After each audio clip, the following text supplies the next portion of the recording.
السلام علیکم ورحمۃ نحمدہ و نصلی علی رسولہ الکریم اما بعد۔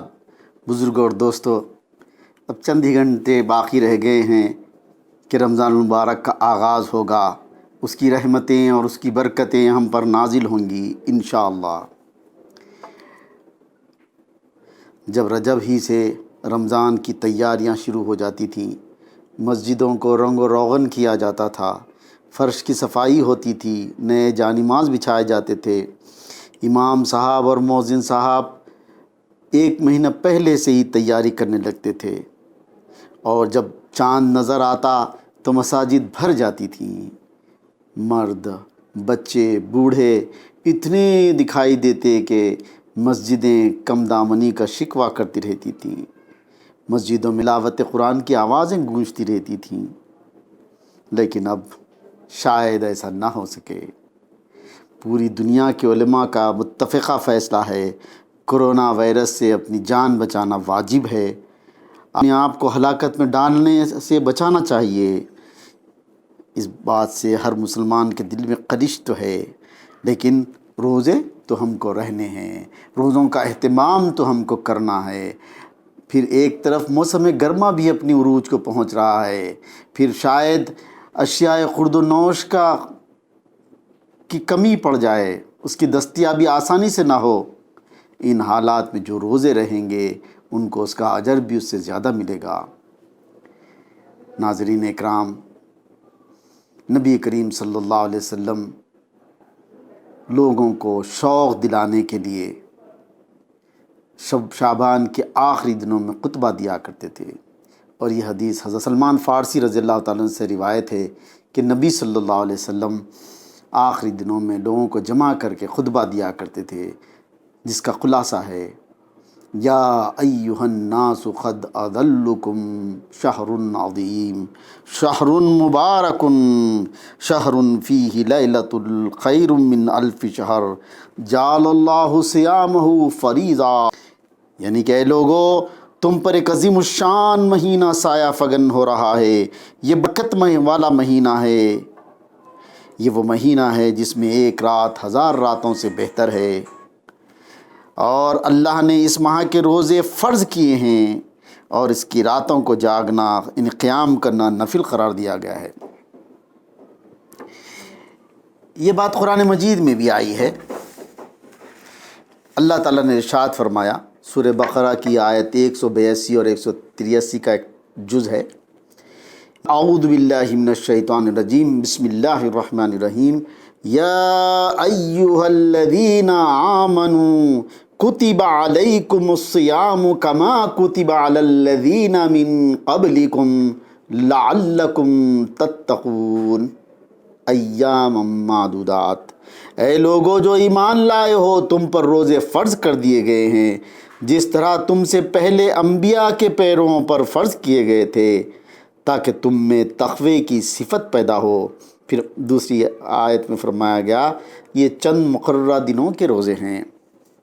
اب اس کے بعد آگے ارشاد فرمایا گیا کہ اگر تم میں سے کوئی مریض ہو، سفر پر ہو، تو یہ تعداد 29 یا 30 دنوں کی بعد میں پوری کر لے۔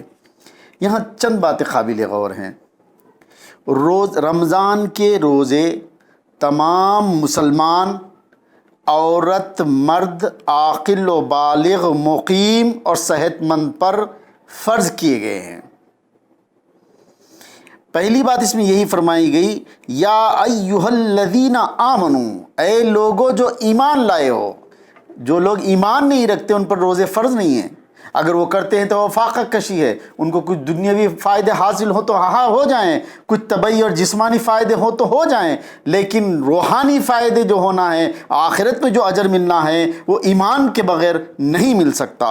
تو ارشاد باری تعالیٰ ہے، یا ایھا الذین آمنوا۔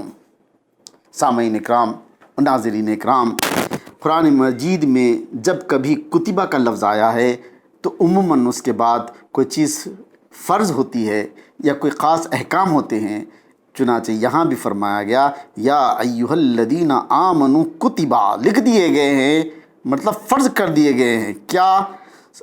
علیکم الصیام کما کتب علی الذین من قبلکم، تم پر روز سیام، صوم کی جمع ہے جس کے معنی ہے رکنا یا بچنا. اس کا شرعی مفہوم یہ ہے، شرعی اصطلاح میں اس کے معنی یہ ہیں کہ انسان، بندہ یا مومن طلوع فجر سے لے کر غروب آفتاب تک کھانے پینے اور عمل زوجیت سے رک جائے اور روزے کی نیت ہو تو یہ صوم کہلاتا ہے. جو لوگ صحت مند ہوں، مقیم ہوں. اور اس کے بعد فرمایا گیا کما کتب علی الذین من قبلکم، یہ جو روزے فرض کیے گئے ہیں یہ کوئی نئی عبادت نہیں ہے. اس سے پہلے کے انبیاء جو گزرے ہیں ان کی امتوں پر بھی روزے فرض کیے گئے تھے. ہو سکتا ہے اس کی شکل، اس کی تعداد، اس کی حیت میں فرق رہا ہوگا، لیکن ہر آسمانی کتاب اور اس کے ماننے والوں پر روزے فرض رہے ہیں. تو یہاں وہی بات فرمائی، اسے ایک ہمت بھی ملتی ہے کہ یہ جو عبادت فرض کی گئی ہے یہ کوئی نئی نہیں ہے، تم سے پہلے بھی لوگوں پر ہوا ہے. تو اس سے جو ہے روزہ رکھنے والوں کو ایک ہمت اور ایک حوصلہ ملتا ہے. اس لیے فرمایا گیا کہ کما کتب علی الذین من قبلکم لعلکم تتقون. پھر یہاں جو لعلکم تتقون آیا ہے، شاید کہ تم میں تقوی کی صفت پیدا ہو. اور جب کسی آقا کی طرف سے، مالک کی طرف سے کہا جاتا ہے کہ تم یہ کام کر دو، تم کو یہ ترقی دی جائے گی، تو اس میں یقینی چیز ہوتی ہے. تو یہاں فرمایا گیا کتب علیکم الذین من قبلکم لعلکم تتقون، تم روزے رکھو تو تم میں تقوی کی صفت پیدا ہوگی.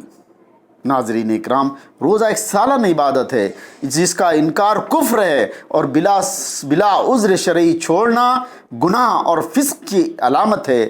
اگر کوئی جان بوجھ کر عمدن، میری بات پر توجہ چاہتا ہوں، اگر کوئی جان بوجھ کر عمدن بلا عذر شرعی رمضان کا ایک روزہ بھی چھوڑ دے تو پوری زندگی بھر روزوں سے اس کی تلافی نہیں کر سکتا. اب یہاں ایک پہلو اور بھی قابل غور ہے. ایک عام طور پر ایک مسلمان کی زندگی 50 60 70 سال جو بھی ہو، اس میں مختلف قسم کے موسم ہوتے ہیں. گرمیوں کا موسم دیکھتا ہے، سردیوں کا موسم دیکھتا ہے، بارش کا موسم دیکھتا ہے. لیکن اس بار ہم جس دور سے گزر رہے ہیں ایک عجیب سی کیفیت ہے کہ تراویح گھر میں پڑھنی پڑے گی. خورد و نوش کی اشیاء دستیاب ہوں گی یا نہ ہوں گی، لیکن ان حالات میں بھی جو روزہ ہے اس کا اجر زیادہ ہوگا. تو میں عرض کر رہا تھا رمضان کی بہار روزوں سے، اور روزوں کی بہار تلاوت قرآن مجید سے ہے. روزے کا اصل مقصد تقوی پیدا کرنا ہے. شریعت کی بنیاد تقوی پر ہے. ہر نیکی کی بنیاد تقوی ہے. روزے کی اصل حکمت پر آپ غور فرمائیے. بندہ اللہ کا حکم ہوتا ہے تو کھاتا پیتا ہے. جیسے سائرن ہو یا اذان ہو، جب اعلان کیا جاتا ہے تو کھاتا پیتا ہے، اور جو حکم ہوتا ہے جب سائرن ہوتا ہے یا اذان ہوتی ہے تو کھانا پینا چھوڑ دیتا ہے. نہ کھانا حرام ہے اور نہ پینا حرام ہے. اصل چیز اطاعت خداوندہ ہے، اللہ کی اطاعت اصل چیز ہے. روزے میں ہم یہ قوت اور صلاحیت پیدا کرنا چاہتے ہیں کہ ہم ہر اس چیز کو چھوڑ دیں گے، اس کو ترک کر دیں گے جس سے اللہ نے ہمیں روکا ہے. روزہ اطاعت الہی کا خوگر بنا دیتا ہے. روزہ دراصل بندے کی طرف سے یہ اعلان ہوتا ہے کہ میں اللہ کے حکم پر ہر چیز چھوڑ سکتا ہوں، چاہے وہ میرے لیے کتنی ہی عزیز ہو، چاہے وہ کھانا پینا ہو، چاہے وہ سونا ہو، جاگنا ہو، یا عمل زوجیت ہو. جو بھی چاہے اللہ نے اگر حکم دیا تو میں اس کو چھوڑ دوں گا. نبی کریم صلی اللہ علیہ وسلم نے تقوی کی تعریف میں فرمایا تم چھوٹے بڑے سب گناہوں کو چھوڑ دو، یہی تقوی ہے. نہیں یہ تو کیا ہے، یہ چھوٹا گناہ ہے، اس سے کیا ہوتا، اس سے کیا ہوتا، نہیں. اللہ کے رسول صلی اللہ علیہ وسلم نے فرمایا کہ ہر چھوٹے بڑے گناہ کو ترک کر دینا، چھوڑ دینا، وہ تقویٰ ہے۔ ایک حدیث کا خلاصہ ہے، آپ نے ارشاد فرمایا تم جہاں بھی رہو، جس حالت میں رہو، اللہ سے ڈرو، بلا شبہ نیکیاں برائیوں کو ختم کر دیتی ہیں۔ تو بزرگوں اور دوستو، ان حالات میں ہم کو روزے کا اہتمام کرنا ہے اور پورے خشوع و خضوع کے ساتھ کرنا ہے۔ اس کے بعد کی ویڈیو آپ ضرور دیکھیں، جس میں میں روزے کی بدل جزا پر تفصیل سے کچھ گفتگو کروں گا۔